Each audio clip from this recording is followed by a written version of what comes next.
Time. Welcome to the Art Lounge Alley.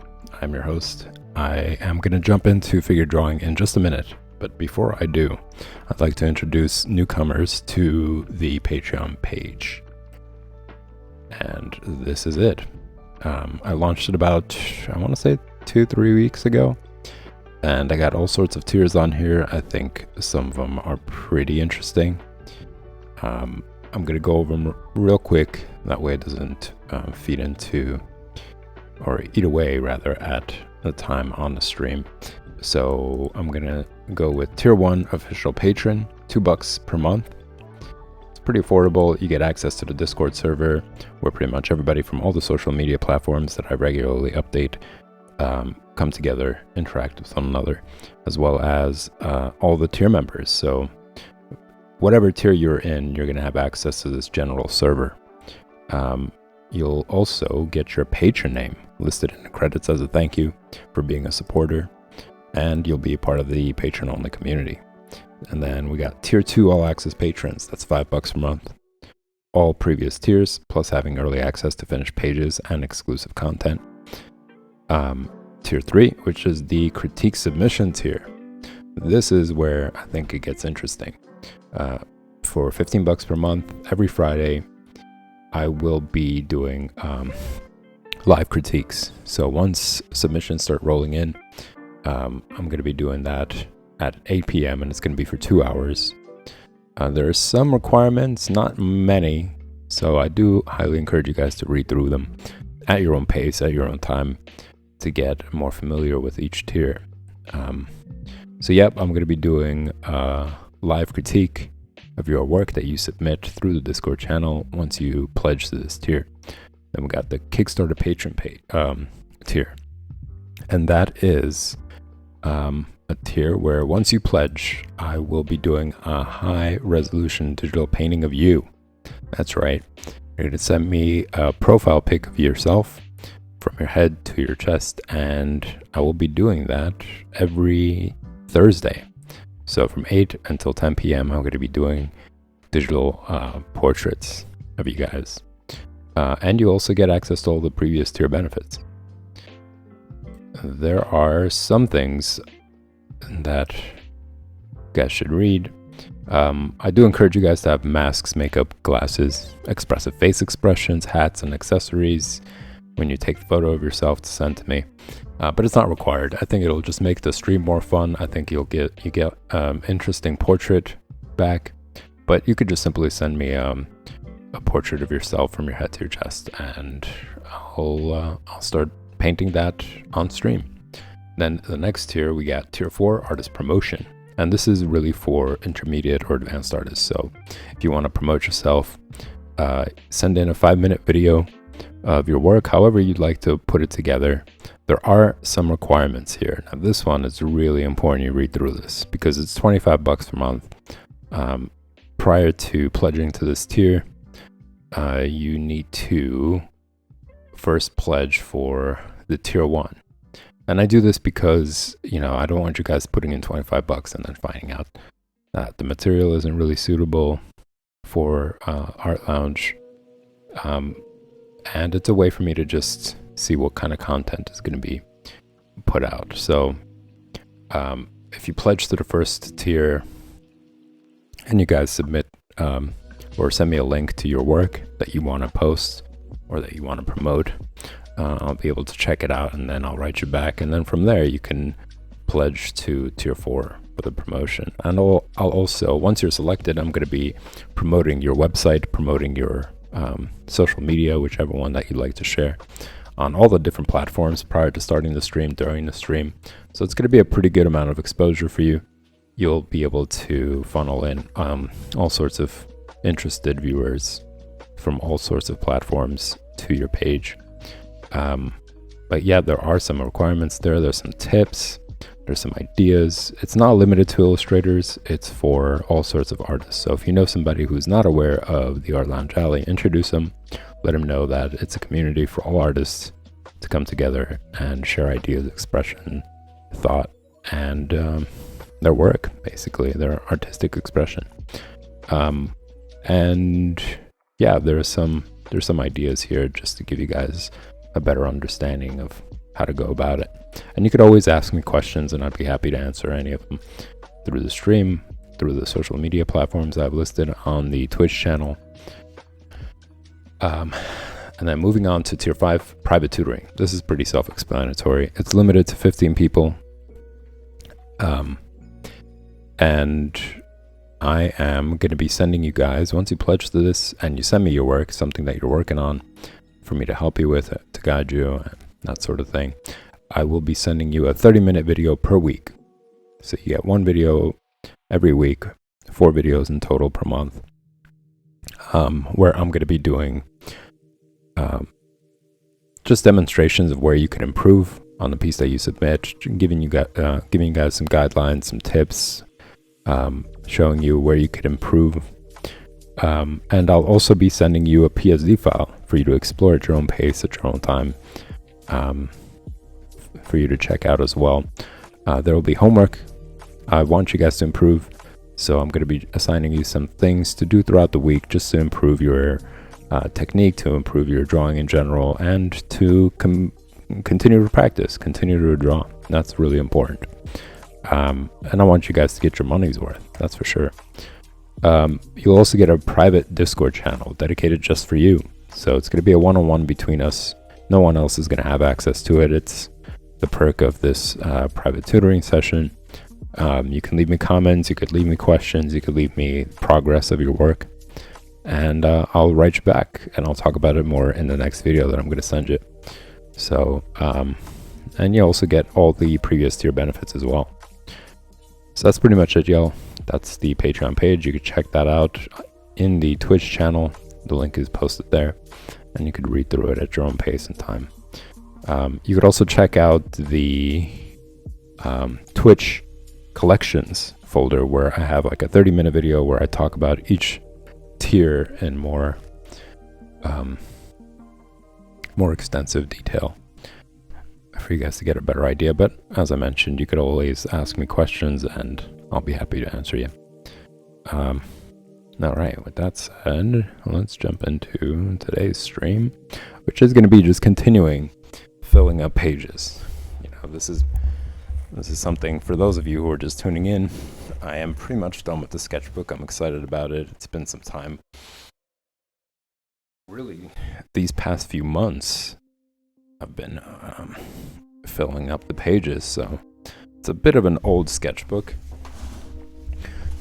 but now it's finally finished, and hopefully the next sketchbook is gonna go by a lot faster. And that's kind of the idea, you know, to keep drawing as much as possible and making every single page as important as the next. And just to demonstrate to you guys what I'm talking about, this is pretty much it. I'm filling up all the pages, both sides. I think it's really important to do that.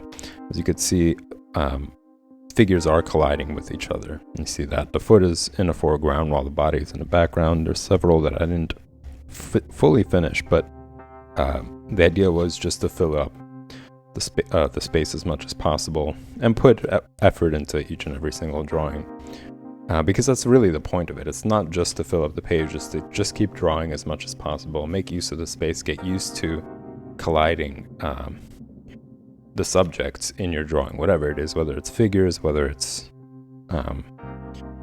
stills, or whatever it is. You want to get yourself more comfortable with that, because you're going to do that for sure as you get more and more into drawing, and you do it more and more often. You set yourself new standards, new bars of expectations of like, okay, I'm getting to a point where I understand a figure, now what? You know, let me try to have more figures interacting with one another, then add more detail, that sort of thing, and just continuously build and build on your learning journey. You know, I think it's important to continuously learn. That broadens your visual library, it broadens your mental library, it trains your mind to continuously think, and that helps with drawing as well. So So I'm just gonna show you guys more stuff here. Pretty much most of the pages are filled up. This is like more of a sketch, and I don't really want to go over that, but I am trying to fill up the spaces, as you guys could see, in areas where there's plenty of it. Some I'm leaving simple because I am going to be uploading this over the weekend for you guys to check out on the Patreon page. I uploaded these 2 pages. These are really important pages. They're excellent pages. This is one of the best pages, I think, for people who are learning anatomy and learning proportion of the human figure, because it really shows you step by step, or image by image, and breaks down the entire human figure into more understandable chunks. You know, you got like the torso here, and it's 2 heads across, 2 heads down, which really says why it's important to start with the head, you know, because that is going to be your unit of measurement. If you start with the arm, it's going to be more tough and more difficult for you to measure out everything else and make sure that it's all proportionate towards each other, that it all kind of makes sense put together. So starting out with the head just is the most rational direction.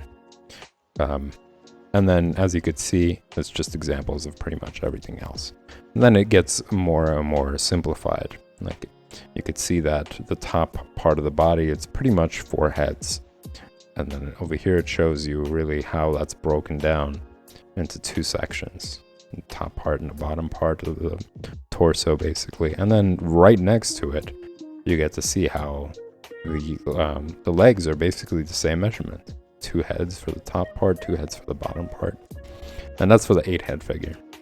There's also the 7.5 head figure, which is basically the same exact thing, except the top part of the legs are shorter. So it's only 1 head, whereas the bottom parts are 2. And that's something you could find as well. There's an excellent book, Briggs Anatomy. It also goes into detail about like the human figure and gives you guys pretty good examples of all the different parts of the body. And even though it does have a certain style to it and how it's drawing the figure, the point of it isn't to adapt to that style. And that's something that I fought when I was younger, because I guess I didn't feel as motivated by it as much as I did by this book, especially. I think the drawings here are beautiful, and I did feel inspired to sit down and draw from it. But now that I'm reflecting on it, Briggs is excellent in just teaching you the standard, the basic proportions of the human figure. It's worthwhile to read through it, to sketch all of the examples there, so that you can get a more firm and more confident understanding of the human figure. And then from there, you could stylize it all you want. You know, you could change things around. That's the fun of it. You know, you have to work with your imagination in a sense to develop more and more interesting stuff. But you want to do that with a pretty good foundation, and Briggs does bring that to the table. But yeah, you guys can also find these 2 pages on the Patreon page. I uploaded them. You could download them, you could print them, you can have them side by side with you if you're doing it traditionally. You could do it, you can have just the file open when you're doing it digitally and copying it over and over again. And that's really another important point. You could see I've done it here as well. Because just like, this is a common example, as I say very often, just like reading. When you first started out reading, you didn't, say the alphabet once, write the alphabet out once, and then instantly start reading the most complicated text with absolutely no problem. It's just not how it works. If you do, that's great. Good for you. Great, great direction that you're going in. But for most people, that's not the case, and that's not the point, really. It's not about the speed. It's just about learning the skill, learning how to draw because you enjoy drawing, not because you want to be fast. That's not the idea of it. Art and drawing is about self-expression. It's not about speed. It's not about racing and comparing yourself and outdoing others. That's not a place for it. I strongly stand by that. I think that it's the most toxic thing that has happened with the art field. More artists are turning against each other for this competitive, fascist value. rather than just, banding together, supporting one another, really appreciating art in general, and not falling into that trap or that ugly reality. But yeah, I'm not going to say that across the board, but that is something that's very common, especially in mainstream culture, where artists are competing with one another, comparing with one another, getting jealous, getting envious, getting spiteful, whatever it is. It's just, I wouldn't really call those people artists. But, once again, it's not about the speed. Take your time, draw this out, understand it. Really get more and more familiar with all these proportions, because they absolutely help in being able to navigate through drawings. Like, you're not always going to draw the human figure like this. It's not always going to be a straightforward shot, right? That's going to be kind of boring. Maybe you'll do that for character design or something, but when it comes to making the panels for comics and more interesting, you got to have somewhere to start, right? You got to have some sort of basis to build upon. So when you're, for instance, in this perspective, when you're drawing and you could see that the foot rather is about the same size as the head, right?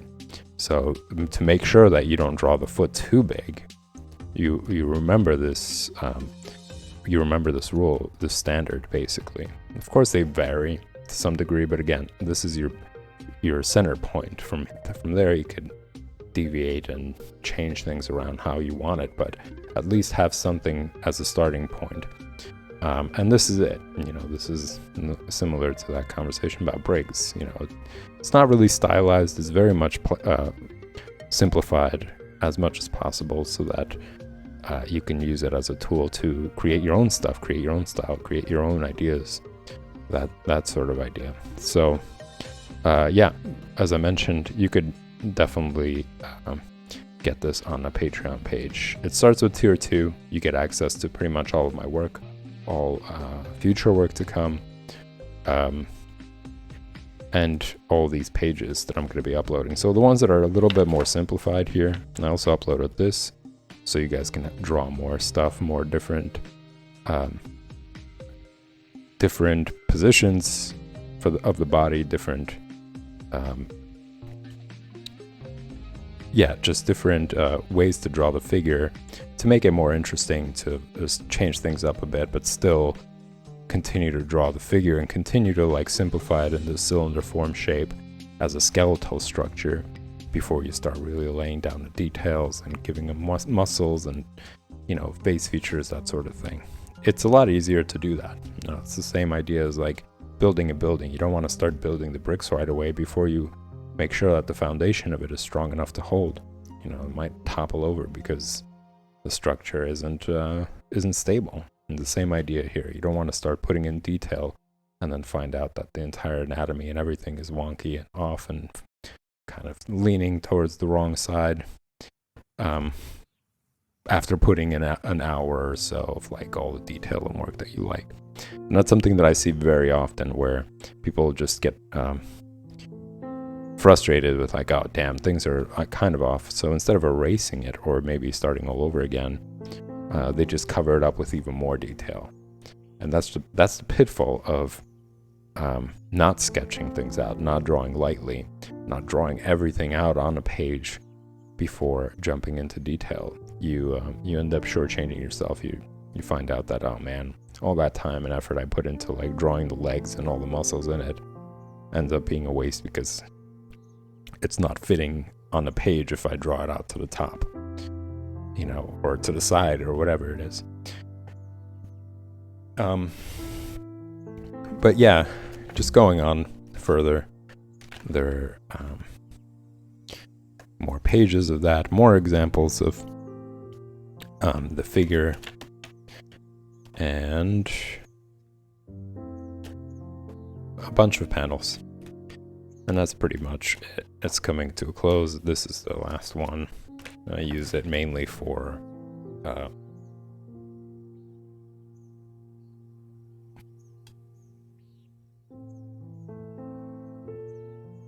that was weird. I mainly use it for cleaning out the brush or making sure that it's a fine point, because sometimes it dries up It gets a little gunky, so I need some page to work on. And I used the very last page for it. But anyways, y'all, this is that's kind of like my overview of what's going on right now. It is Friday, and I like to just do a brief recap, basically, of everything that's going on. So yeah, I'm just gonna continue on filling up empty spaces where there shouldn't be, like here. And you guys also, for those of you who don't check out the comic book drawing comics stream, there is a link in the not a link, sorry. There's a video that in the collections tab in the collections folder where it says Patreon page launch and schedule change, and over there you guys can see days where I draw comics, and I'm drawing John Buscema's comics right now. Goal is to finish up this entire comic book from page to page, from page to page, cover to cover, draw out all the different panels, and just learn from it. It's just like reading. I really enjoy doing it, but this is what you're looking at right here.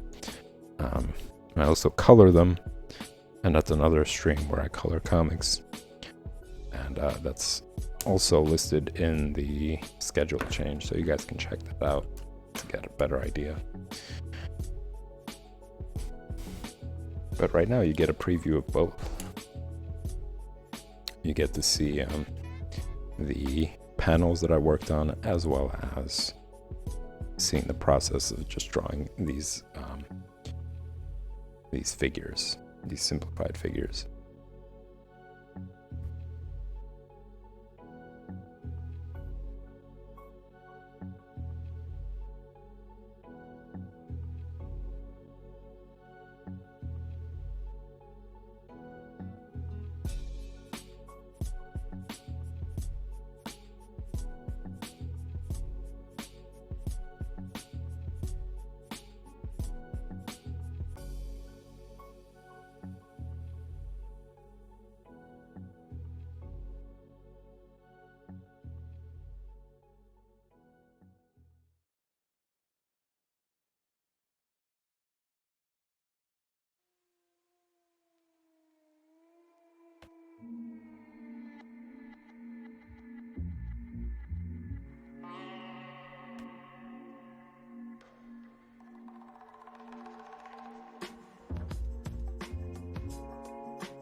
So as I was talking about, it's I'm kind of pressing a little bit harder so you guys can see it. I think that oops.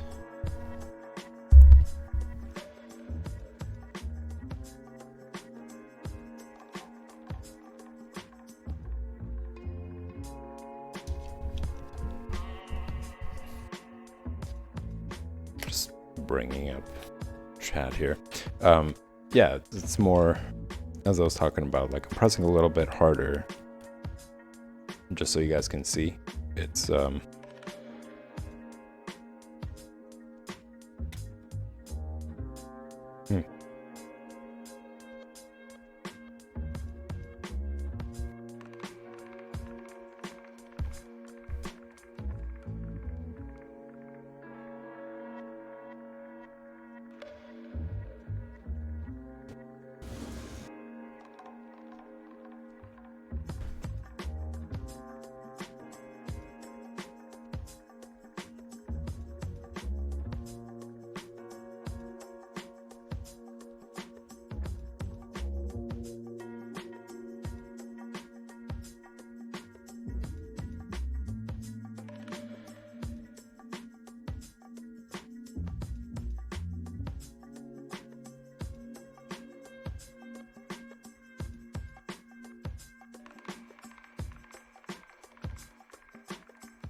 Sorry about that, y'all. Something went wrong with the camera. Just fixed it, but I just want to check something real quick before I continue.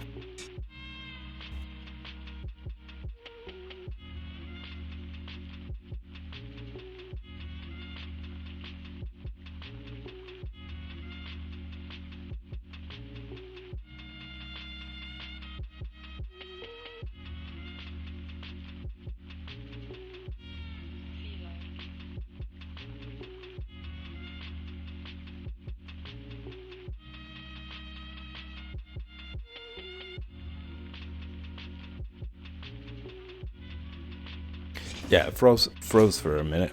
But anyways, getting back to this,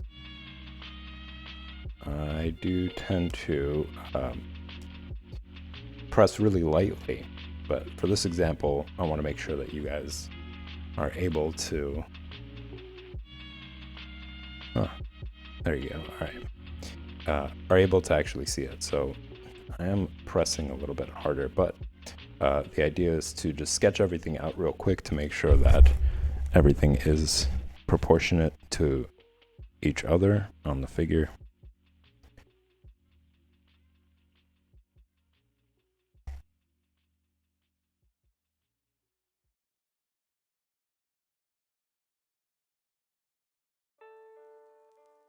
And as I mentioned, it's alright if things are colliding with each other. That's kind of the idea of all of this. It's just kind of getting over that phobia and just working with the environment to shape out the scene, shape out the drawing itself.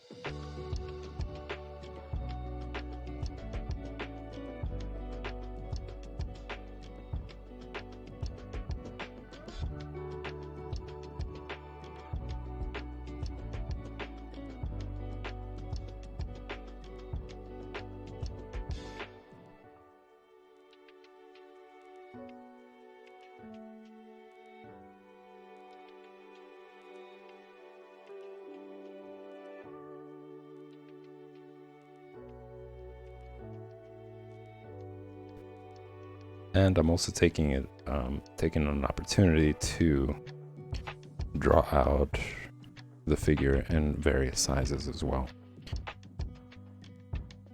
as opposed to just drawing it exactly the same size as the reference.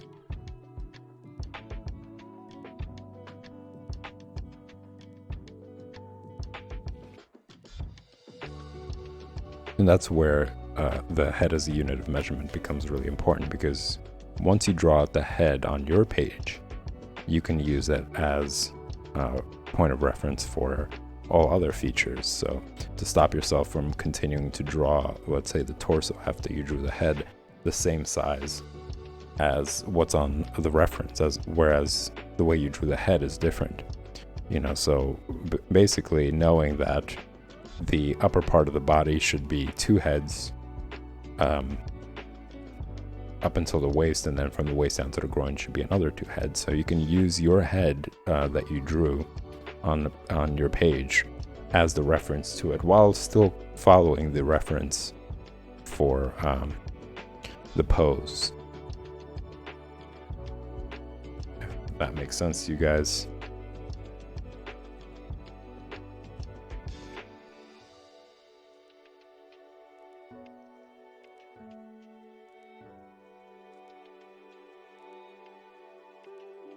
And that sort of eliminates the proportion problem, like as I mentioned, drawing the head at your own size on your page, and then drawing the rest of the body or other body features based on like the size of the reference.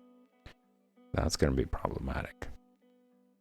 But once you understand all those head as the unit of measurement examples for all the different parts of the body, then your eye just kind of gets used to it, and you just automatically make those corrections. or subconsciously, for a better word.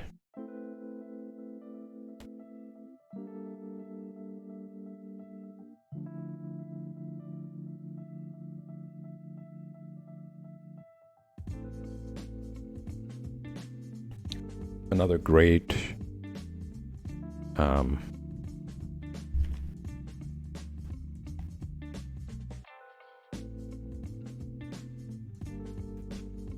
great advantage of drawing out the human figure using these basic shapes is when you sit down to sketch,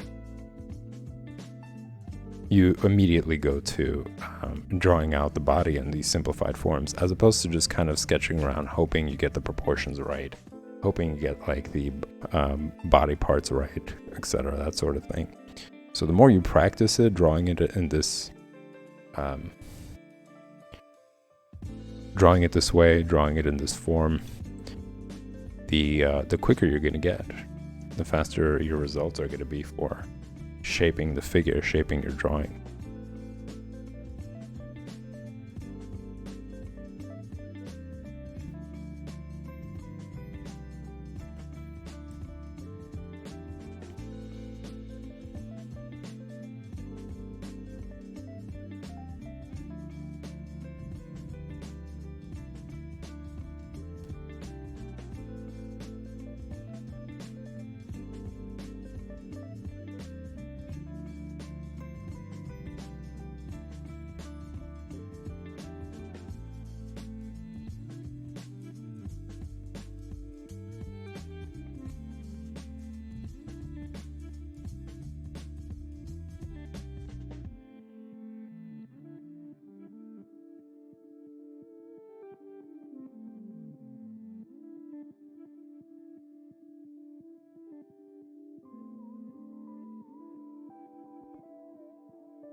And yeah, just going back to what I was talking about earlier at the beginning of the stream, the idea that competition is important or whatever else, I really don't believe in that. I think that motivating yourself to become really good at what you do is the best form of learning.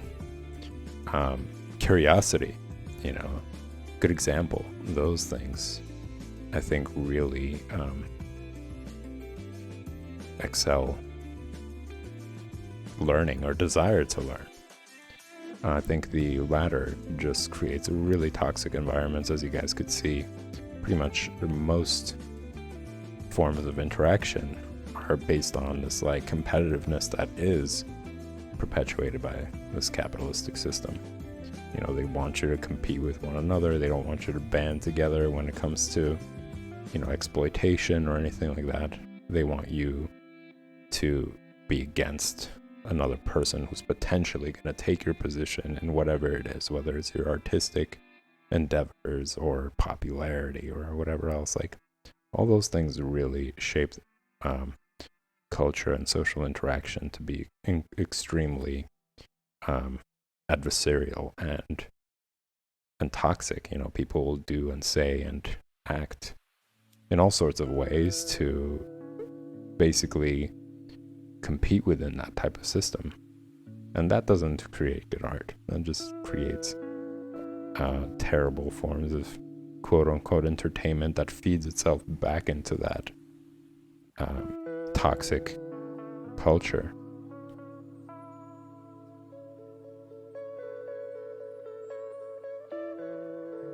And it cultivates this like intense superiority complex where people are just like, I'm better than this person and I'm gonna prove it, and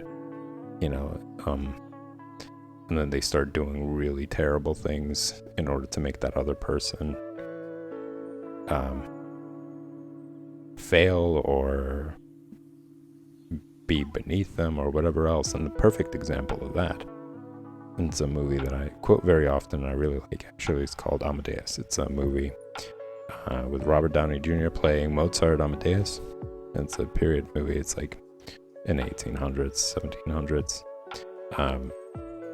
And it's just this idea of someone who's really good at what they're doing, which is Salieri, and he becomes incredibly toxic and jealous and spiteful because Mozart Amadeus is able to just play music without any effort, without any of the struggles, basically, that guy Salieri is going through. So rather than spending time on actually creating music, that's what it's all about. He spends his time focusing and figuring out spiteful ways to undermine Mozart Amadeus, and it just creates this incredibly toxic, crazy environment because of this jealousy, because of this like competitiveness, which automatically takes you out of the artistic field. At least that's what I believe. I think that art is beyond that. Art is supposed to touch upon things that are true and are really about the human experience, and in some ways inspire people to be better as human beings, and that doesn't mean in comparison to others, or there's a concept of being good that doesn't necessarily have to be in comparison to something else.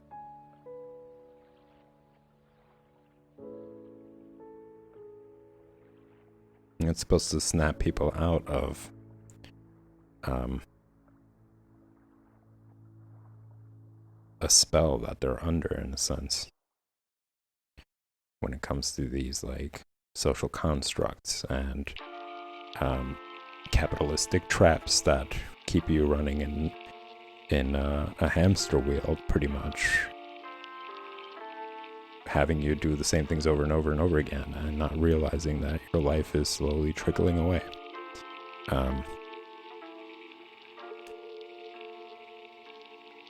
Not really paying attention to things that are really beautiful about life and really interesting.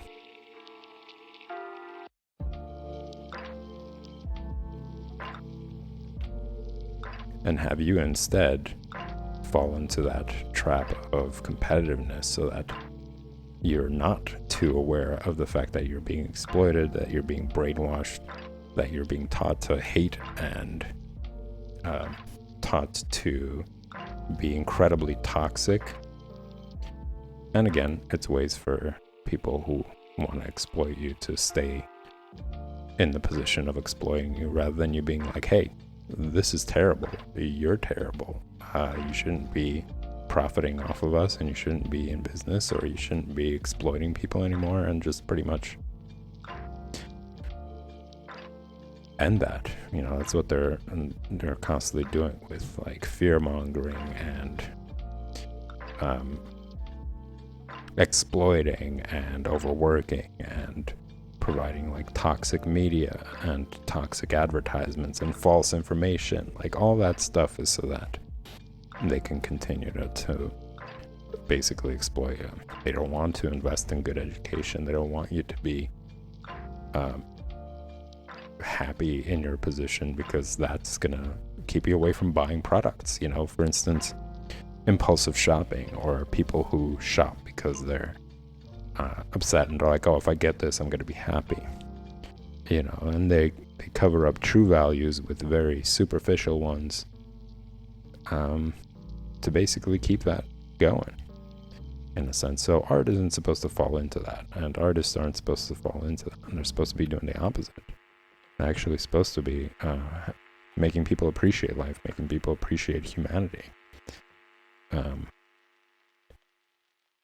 exposing true happiness as opposed to false ideas, false realities, and that sort of thing.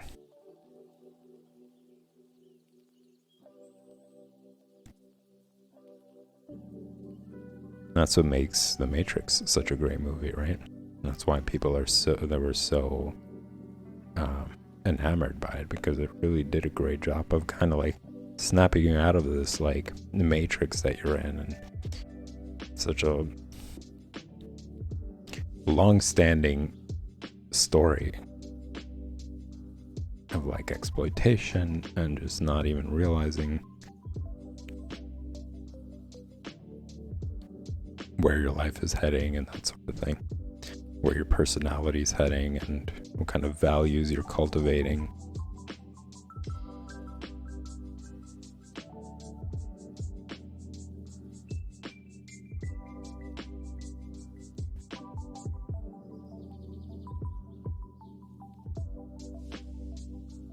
The level of complacency that you are pushed into.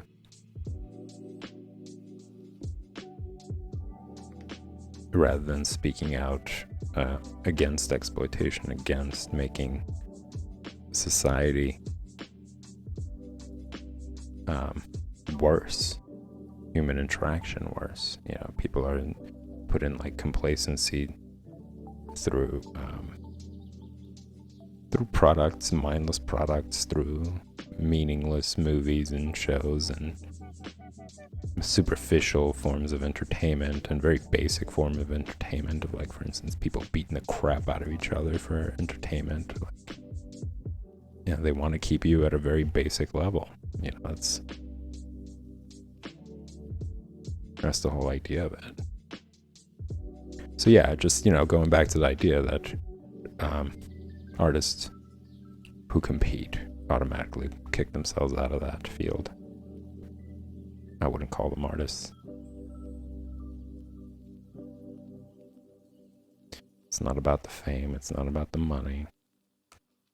Those are perks. It's about the content. It's about the process. You know, it's not even just only about like, oh, is the content good enough for others? Is the content good enough for you? Do you enjoy it? Do you like it? That's the very first thing that should matter when it comes to that field, is how much do you enjoy it? How much do you like it?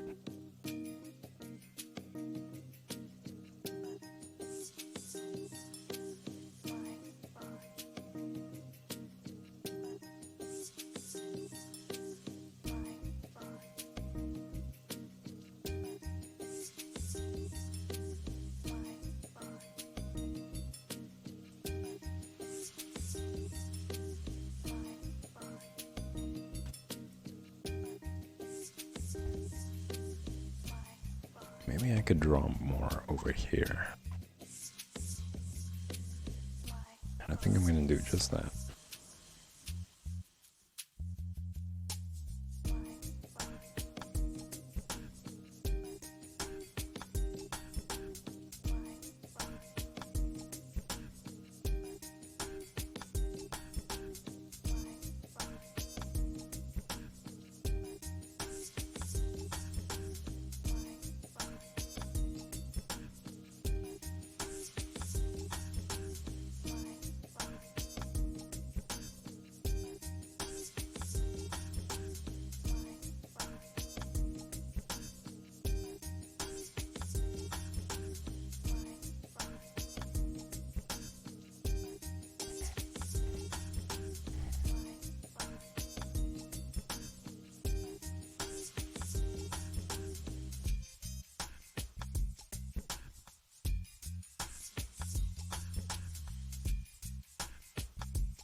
Hey, thanks a lot, Bex. Welcome to the Art Lounge Alley. I don't know if you're just tuning in or if you heard the previous, but I am on a rant about how competition is incredibly toxic and how that really takes away from people learning more and developing better understanding of things when they're just focused on outdoing others. And if you missed it, you always have a chance to view the previous one, the previous parts of the stream.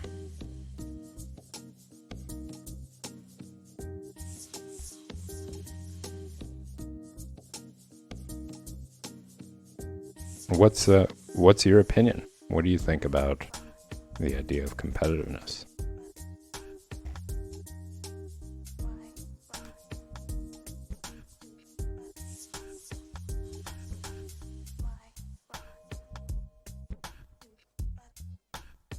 Yeah, I'm just trying to fill up as much space as possible. I'm done with the sketchbook, so I want to make sure every single page is covered. I think this part was cut out, actually. I was just demonstrating to everybody just that idea of how you want to make sure all the pages are pretty much filled up. Just taking advantage of the space, not wasting paper, and not getting used to drawing figures next to each other. And it's pretty much done throughout the entire sketchbook. And by the end of it, it feels great, you know, knowing that you put in all that time and effort and work, and you get to flip through it and see the progress.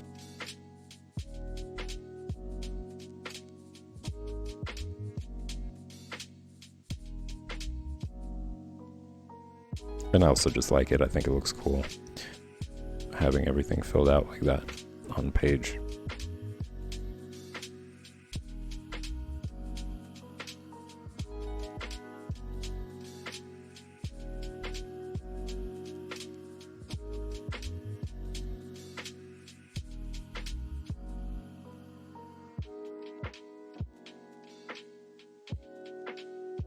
Well, I think that's what happens, you know, when people focus or use others as a way of getting better or being motivated, they end up losing track. You know, they become obsessed with that, or they end up, you know, becoming incredibly toxic because of that. You know, when they're using others, they're not really caring about the people or whatever it is, and that, in a sense, taints your personality. You know, you end up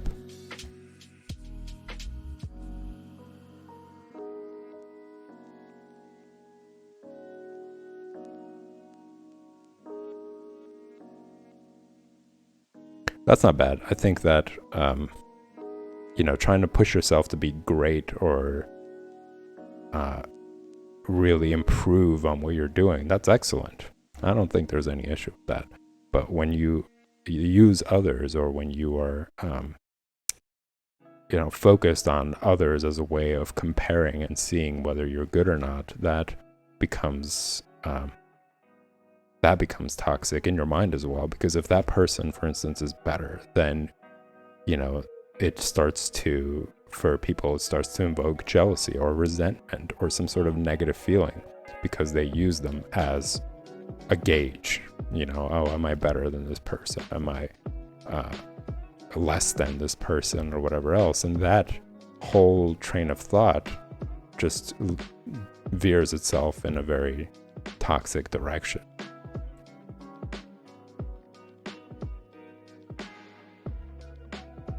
It's about separating being the best and being perceived as being the best.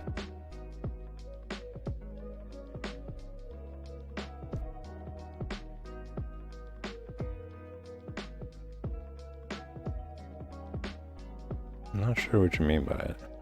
It's about separating being the best and being perceived as being the best.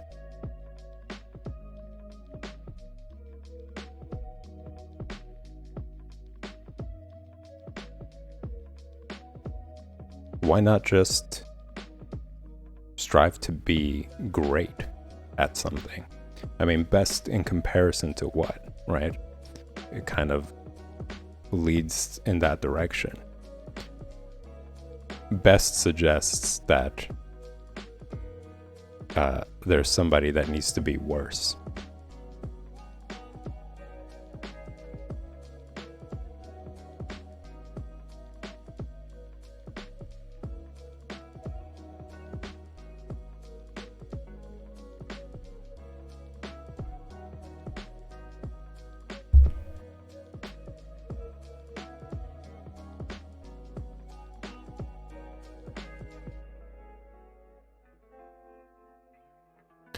And you could just be really good. Like, for instance, if you start to play music, for example, the way you know whether you're good or not isn't a comparison to somebody else. It's about, let's say, harmony. Are you harmonious to other sounds that are going on around, or are you able to learn all these different songs?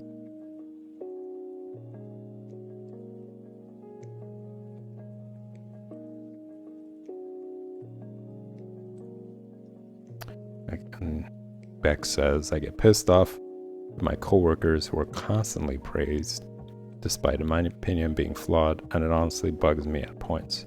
So occasionally I do some things to push myself forward in the eyes of the leaders at my job. Really, I should just ignore others and do my thing.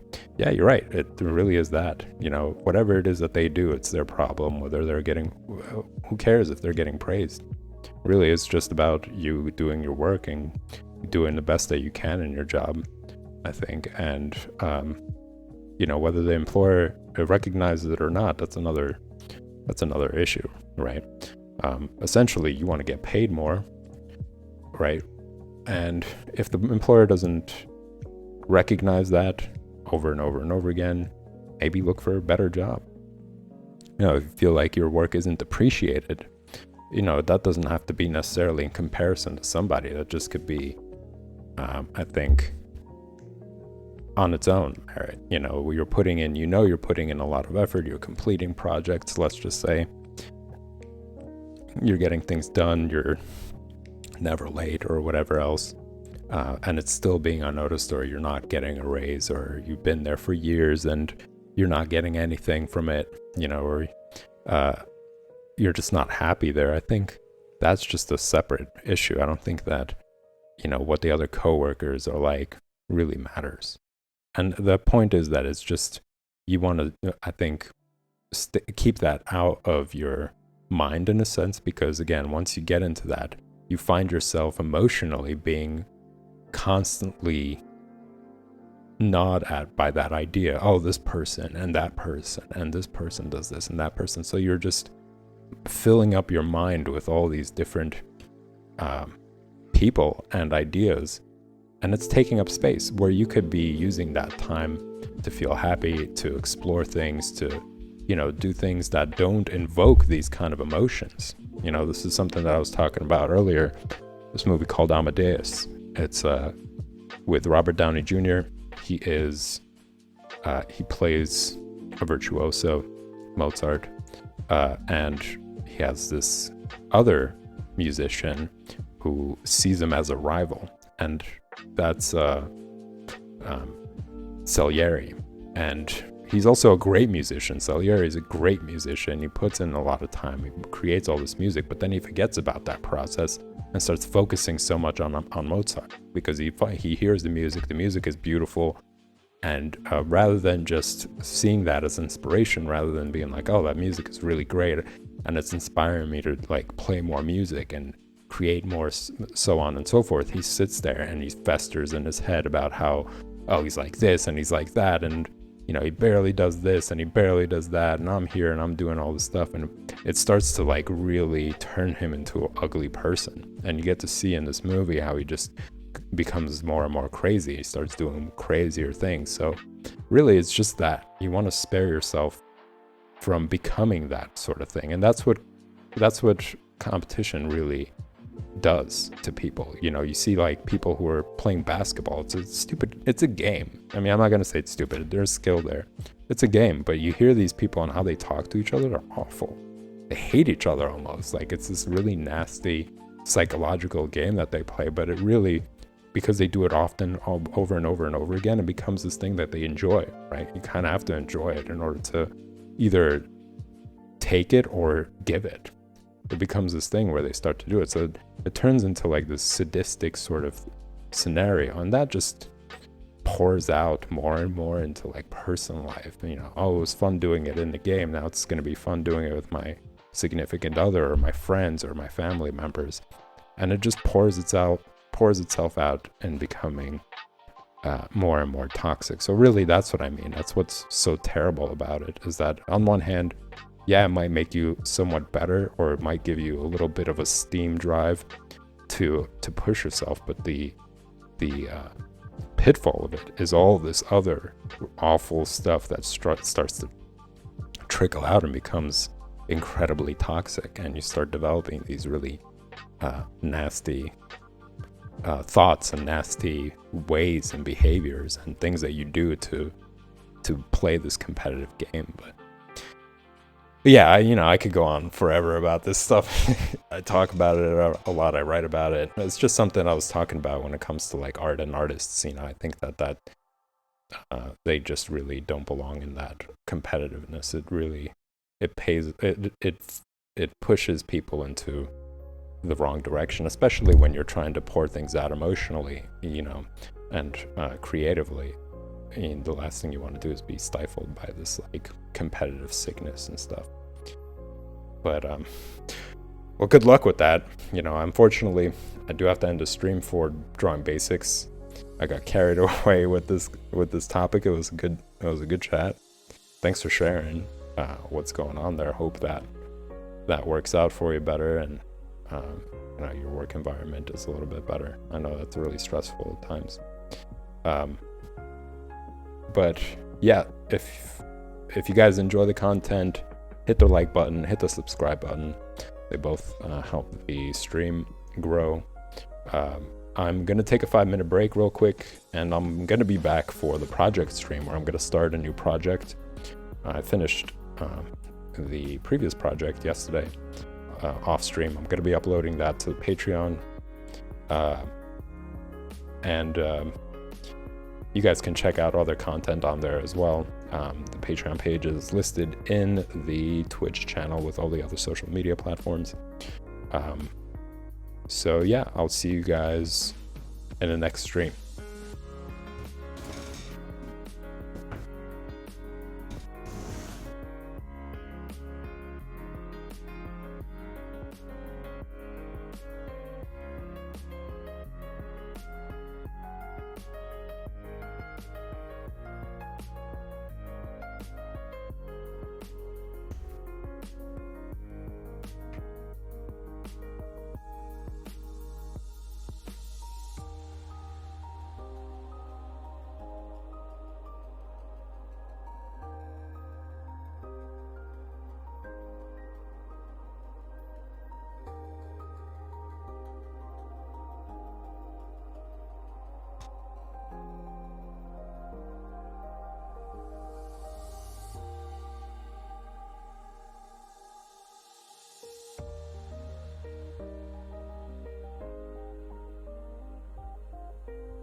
Welcome back, everyone, to Art Lounge Alley.